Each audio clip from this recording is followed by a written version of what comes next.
Katras vēlēšanas īstenībā, man ļoti daudz ir bijis no 28 gadiem. Visu laiku esmu bijis ievēlēts kā deputāts 11 laikam jau, ja, bet kā priekšsēdētājs, tātad, laikam kādus 7. sasaukumu šis vēlēšana. Tāpēc pieredze ir liela un katru reizi pilnīgi savādāk. Un šeit, protams, ka mēs esam tā pikstundā īstenībā, kad ir sociālā tīkli. Tie ir tādi. Manā skatījumā sociālajie tīkli šādā veidā, kā viņi darbojas, dotajā brīdī un kā viņas izmanto, un cilvēki arī reaģē, un cilvēki uztraucās un ņem vērā. Es domāju, pēc gadiem 4, 8 tas būs aizgājis etaps. Cilvēki izpratīs, sapratīs, ka ne viss tik viegli pasniegtais un daudzas lietas nepareizi pasniegtās, nepamatoti, puspatiesības, viņi vairs neklausīsies. Bet šobrīd iespaidoja ļoti vēlēšanas. Un tiem, kam ir nauda un nekaunība, un šajā gadījumā pret Līvāniem, tika vērsts ļoti lieli resursi. Resursi ir ļoti daudz šobrīd, ņemot vērā ģeopolitisko situāciju, blakus arī esošo notiekošo un naudiņa, kas nāk Latvijai iepludināt, lai arī, jāsaka, destabilizētu šo situāciju. Iekšējā drošība, tas viss ir kopā. Neapmierinātība iedzīvotāji pieaug ar esošo varu. Tas ir tas, kas kopumā lej uz dzirnavām ūdenī īstenībā tiem cilvēkiem, kuri kādreiz parāda tā apmēram. Ja? Un ja mēs domājam, ka tie notiek tikai Rīgā, tad Latgalē un arī pat Līvānos, tieši ar ko atšķirās, ka Līvānos šobrīd startēja 5 partijas, kuras ne tikai skatās ekonomiski uz austrumu pusi, bet arī politiski. Un man vislielākais šobrīd, ja es drīkstu turpināt, tad vislielākā tāda patīkamā sajūta un prieks par to, kā nacionālo, kā valsts, kā Līvānu aizsardzību šajā jautājumā. Jo no šīm 5 partijām bloka, ko vietas cilvēks veidoja, un tas ir Jānis Klaušs, būtībā 4 palika bez šī te ieņemto deputātu mandāta. No 8 4 palika. Un no viņu 5, kur viņi domāja, ka salasīs kopumā, salasīs arī vairākumu, tad viņi ieguva tikai 3 vietas. Un ja mēs paskatāmies no 8000 iedzīvotāju, kas ir balsstiesīgi, tad tie 19%, ja aizgās balsošana 45 apmēram procenti, tas nozīmē, ka tie ir varbūt kādi 5–7% apmēram 8 iedzīvotāji. Tā ir neliela daļa, bet tādi viņi ir. Ja būtu mazāk aktivitāte par 10%, kā iepriekšējās vēlēšanas, tad pa vienam arī saņēmuši būtu varbūt kādas 2 partijas no tām, kas neiegāja iekšā. Tāpēc es gribu teikt lielu paldies mūsu iedzīvotāju par to, ka viņi piedalījās, atnāca uz vēlēšanām. Un vēl vairāk paldies tiem, kas nobalsoja par mūsu sarakstu, protams, bet jebkurā gadījumā līvānieši ir maleči, ka atnāca. Un šobrīd starp 4 partijām ir šis sadalījums, pateicoties tikai tam, ka cilvēkus interesē, ka viņiem rūp Līvānu novada nākotne, un viņi ir aktīvi. Vai jūs pārsteidza šogad rezultāti? Jā, protams, man ir bijis no 11 9 vietas, man ir bijis no 15 11 vietas, no 15 9 vietas, un pirmo reizi, kad tas nav vairākums. Bet īstenībā, ja neskaitu tur reizi Daugavpili, tur skaidrs, ka tā arī būtu bijis, to es tikai pārsteidzu, piemēram, 14 vietas, ja mēs tā paskatāmies, bet īstenībā ļoti maz Latvijā es jau zināju pie šīs situācijas, kāda šobrīd ir gan valstī, gan neapmierinātība ar daudzām lietām, ja? Valsts līmenī, es domāju. Un cilvēki grib kaut ko jaunu, pārmaiņas, kas atnāks un viss izdarīs un labāk izdarīs, kam arī ir pamats īstenībā, ja tā paskatās. Tad viņi šobrīd, šobrīd tādu vairākumu dabūt, es domāju, ka Līvānos pat nav iespējams. Jā, būtībā bija iespējams noteikti dabūt vairākumu, vislielāko procentu skaitu, Tas varbūt mani pārsteidz drusku, bet tam bija pamats iekšējā, ko jau es minēju par to darbību, kas būtu būtībā nepamatoti gan Eiropas prokuratūras jautājumā, gan arī izmantoja ļoti spēcīgi resursus, iegūtos resursus, kas bija gan caur sociālo tīkli, gan arī apmeloja gan mani, gan Gintu, gan arī mūsu sastāvu. Bet ir arī prasme noturēties tam, tā gribas pateikt ļoti daudz, bet īstenībā noturēties un šajā gadījumā nepamatoti šos tiem apvainojumiem nereaģēt un veidot šo kampaņu būtībā mierīgi neatbildot. Tas arī mūsu bija tāds mērķis, jo tur arī bija iepriekš jau mēģinājumi, gan profili tika lausti, gan izveidots mans profils, un tad komentēts no man aizvainoti cilvēki par šajā gadījumā bija. Tad, ja mēs to uzsākam, man nav tādu resursu, kādi viņiem ir. Tās ir milzīgas naudas, tie izmantoti tiek gan vietējie cilvēki, kuriem tiek arī saņem atalgojumu par to, gan arī pat tādos līmeņos, kā Jurga Liepnieka kantoris un tādos līmeņos arī Līvānos tika izmantoti tādi raksti, kas gāja kas notiek Līvānos, Kataņi, tad arī Matīs Prastais, šāda veida. Īstenībā ir par ko padomāt, ir par ko uzrakstīt. Droši vien, ka es tuvākajā laikā uzrakstīšu ļoti daudz to, ko es zinu, un es daudz zinu īstenībā attiecībā, kādā veidā cilvēki piedalās un kādā plūsma ir, un kas tie ir par cilvēkiem un kā viņi to visu veido. Vai jūs spējat iedomāties, ka jūs vairs neesat priekšsēdētājs? Redziet, jebkura kampaņa ir kampaņa. Arī viņiem jaunā konservatīvā partija bija sava kampaņa. Un viņi izmantoja situāciju gan par to, ko minēju, gan arī ļoti precīzi, pareizi, no vienas puses izmantoja arī šo te uzbrukumu. Piemēram, tādus rakstus Dāvids pret Dalijātu, pret Dalijātu.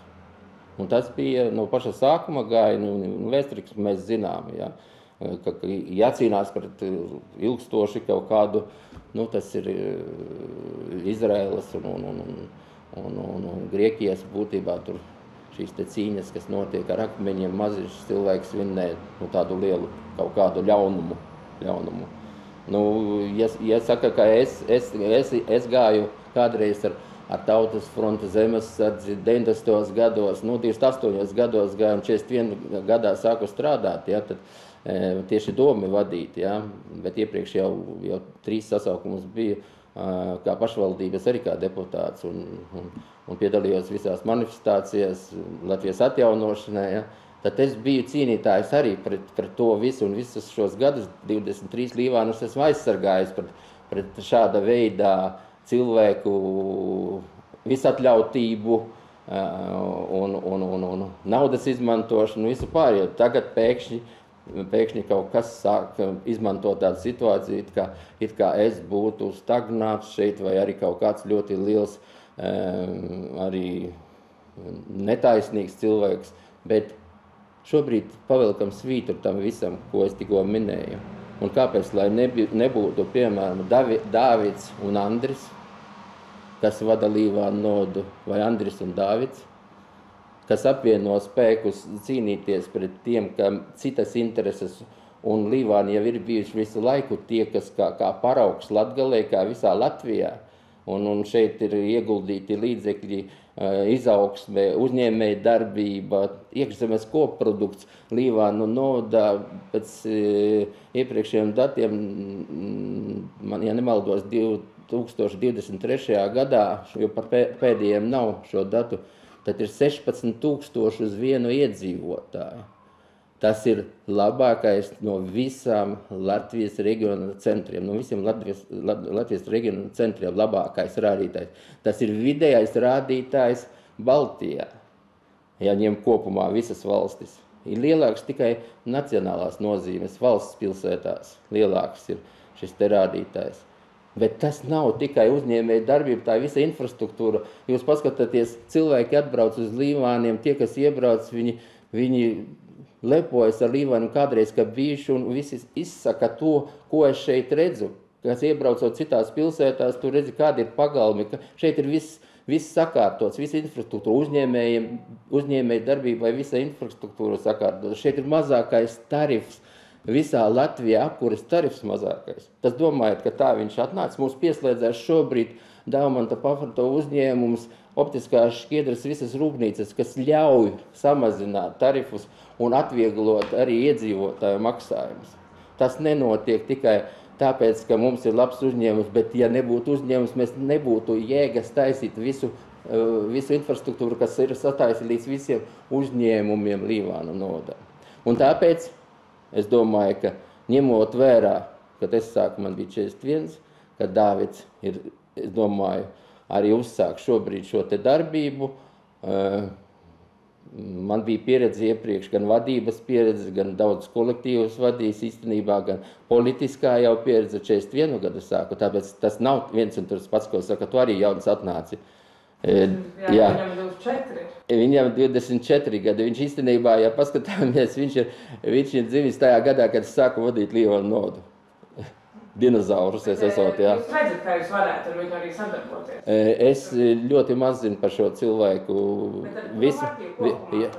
Jā, es zinu tos cilvēkus īstenībā. Protams, ka tur ir arī, jebkurā gadījumā, jebkurā sarakstā ir cilvēki, un šobrīd arī deputāti, ar kuriem var sadarboties, un Līvānu novadā tā ir tā, domāju, šobrīd, kā ir viņa, tātad jaunā konservatīvā partija ir 6 vietas, mums ir 5 vietas, un Saskaņā ir 1 vieta. Saskaņa īstenībā ar mums ir arī 6 vietas, tātad 6.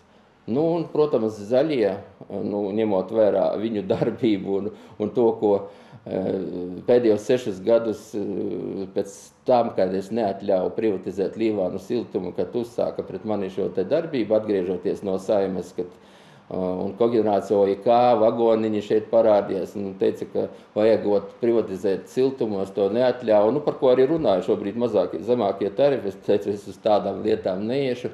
Un tad arī šī pretdarbība sākās, un 6 gadus īstenībā ir šis kāpinājums gājis. Tā ir zaļā partija. Jā, tā ir zaļā partija, tā ir kopā apvienotais saraksts ar reģionālo, kur netika šobrīd, kas kopā darbojas. Tā ir Tavara partija, bet es nerunāju šeit, ko jūs arī teicāt, ka var runāt par visu partiju. Nav jau visa partija sliktie, vai arī labie, ir atsevišķi cilvēki. Un ar šiem cilvēkiem 3, protams, ka to, ko viņi darījuši, to, ko viņi ir darījuši pret Līvānu novadu un kā viņi pēdējos 6 gadus ir kavējuši šobrīd visu darbību, un Eiropas prokuratūrā iesniedza izpilddirektors arī šo te sūdzību, tātad, iesniedza jau trauksmes cēlājs. Bet trauksmes cēlājiem arī jābūt godīgam, manuprāt. Un tāpēc šeit es domāju, ka skatoties arī pēc vēlēšanām, lasot un izsakoties arī Dāvidam, vai viņa partijas, logiski šis risinājums ir iet kopā, tātad 12 deputāti un turpina vadīt šo te Līvānu novadu attīstību. Pieredze un jaunības spars, kas vēl var būt labāks, ka iedzīvotāji ir iedevuši šo te iespēju un šīs te tiesības dotajā brīdī. Jā. Vai arī, labi, tad iet zaļā partija, un par ko es tikko izteicos, un ko es zinu, un īstenībā es varu pat pamatot šīs visas lietas. Ja kāds grib, es varu vēl ne tikai to pastāstīt īstenībā, tas, kur precīza informācija.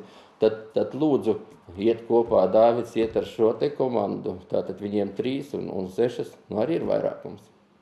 Skaisti. Tad jau redzēs, kā jūs izvērtīsies. Varbūt jūs varat nosaukt 3 tādas galvenās lietas, ko jūs prāt būtu jāpaveic Līvānos nākamo 4 gadu laikā. 3. galvenās? Tātad šobrīd mums ir par 6 miljoniem apstiprināti projekti, Eiropas projekti 6 miljoni, tie ir 15 projekti.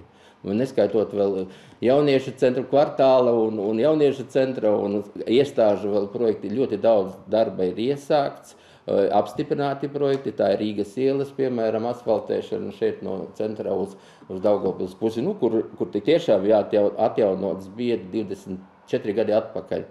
Šis te asfalts uzlīts, kur šobrīd jau apstiprināts projekts, iepirkums ir noslēgts līgumi, tūlīt sāksies Rodzātu parks, arī tad pussalā šī te viena daļa no multifunkcionālā projekta, kura ir estrāde paredzēta, bet vai tagad estrāde vairs vajag, vēl paskatīsimies, bet mums ir apstiprināts tieši krasta labi iekārtošana un pludmales, publiskās pludmales, ko Līvādiem vajag būvniecība. Tilts gāja pāri. Un pagastos arī Sutru pagastā 500 000 arī ielas ceļa vienam uzņēmējam un arī iedzīvotājiem šī te daļa, kas tie tikai vieni no projektu. Otrais, mēs šobrīd esam iesnieguši, apstiprinājuši saistošos noteikumus un pirmajā kārtā bija iesnieguši 2 uzņēmēji Altumā par dzīvojamu māju būvniecību, kas arī aktuāls jautājums, bet pirmajā daļā nosacījumi nebija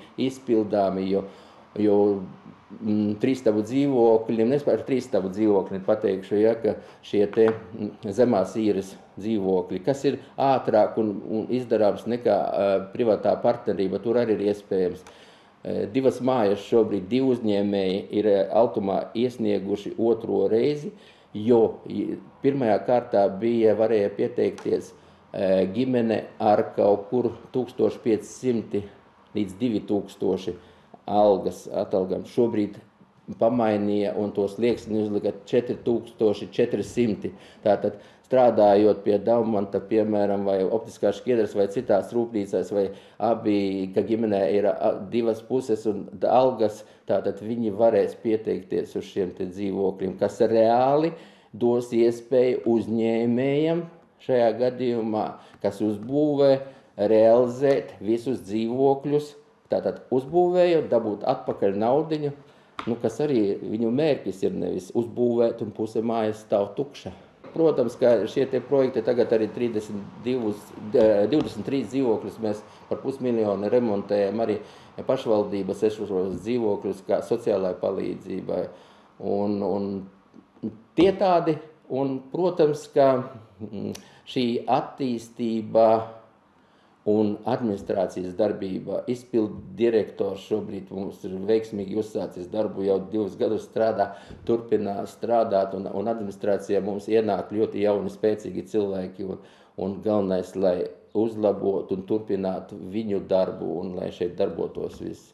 Mēs varam ļoti daudz izdarīt kopā, ja atrodam šo te kopsaucēju, bet viss ir atkarīgs no mums, no mūsu ievēlētiem deputātiem, no mūsu mērķiem, un iedzīvotāji gaida šobrīd šīs pārmaiņas, kuras reāli viņi pieprasīja ar vēlēšanu, un reāli ir iespējams manā skatījumā visu izdarīt. Jā, ir vajadzīgas sarunas. Jā, un noslēdzošais jautājums varbūt pastāstiet, kā jūs skatāties uz vispār Latvijā kopumā? Pa valsts pilsētām, vai kā ir tie rezultāti izvērstušies? Īstenībā to, ko es teicu attiecībā par 5 partijām un 4, kad neiekļuva, tāpat ir Rīga ļoti labi, ka tā ir iespējams šobrīd. Es cerams, ka savāksies un šis progresīvais, es teikšu, Latvijas iedzīvotāju vairākuma vēlme tiks izteikta, nevis dota vienai partijai, kurā drusku savādāk, vai 2 vai 3 vai 4 tur arī, kas iegājuši, kas skatās varbūt šo nākotni mūsu. Tas pats, Daugavpils un Rēzekne, tas bija skaidrs, ka viņi vinnēs. Tur, ja kāds būtu prasījis, es pateiktu 100%, bet ka 14 vietas Daugavpilī ieņems, tas ir arī pārsteigums. Lai viņiem veicas, bet es gribu pateikt vēl par vienu lietu. Tas ir tas, kas atkal ieskandina un par ko jau es arī uztraucos, ka nepamatoti uz tiem priekšsēdētājiem, kuri daudz ir darījuši, tad ir no malas šāda veida, manā skatījumā nepamatot, izmantojot nepilnības starp ministru kabineta noteikumu un Eiropas regulas noteikumiem. Ja? Tas ir gan Valmiera, gan Valka, gan Prēļu novadā arī 7 gadi atpakaļ skandāls, kuros visos šobrīd atgriežas un ievēlēti ir atkal šie priekšsēdētāji. Cilvēki viņiem uzticās, un viņi redz, kāpēc tas ir noticis, lai ar to notiek šobrīd, lai pasaka spēka struktūras, kā tur ir īstenībā, bet iedzīvotājs ir novērtējis viņu darbību kaut vai Prēļos, ja? Pēc 7 gadiem atgriežas pilnīgi tātad tas sastāvs, kas es nezinu, vai tas ir labi, slikti, pareizi, nepareizi, nezinām to iekšieni kā Līvānos, bet tik daudz, cik es zinu, tad dotajā brīdī iedzīvotāji ir novērtējuši, izteikuši savu viedokli. Un lai viņiem veicas. Un tas arī skatoties uz citu kopumā, man pat apmierina zinot tās zināšanas un tā informācija, kura man ir attiecībā par pašvaldību, dažādu darbu tūkumus, pieņemsim, vai smiltene, un īstenībā tas ir šajos gados, un man ir ļoti liels prieks, ka ļoti liela daļa pašvaldību ir saņēmusi tik tiešām vai turpina strādāt, vai atgriežas spēcīgi pašvaldību vadītāji šajā laikā, kāds ir šobrīd ģeopolitiskā situācija, kāda ir mūsu valstī, tas ir tik nozīmīgi, un ja gadījumā būs jāpieņem arī varbūt ļoti smagi lēmumi attiecībā par tas, kas notiek saistībā ar Ukrainas gadījumu. Es esmu pārliecināts, ka šī pieredze šobrīd ļoti vajadzīga arī Līvānos, tā kas ir, un tā jaunības spars, un šī pieredze arī mūsu sarakstā ir jaunieši, kas ienākuši, un būtībā man ir par prieks, ka notiek šī pakāpeniskā maiņa, un nebūs politiskās krīzes. Tāda, kā ir starp citu Saeimā mūsu, jau vairākus gadus ir politiskā krīze.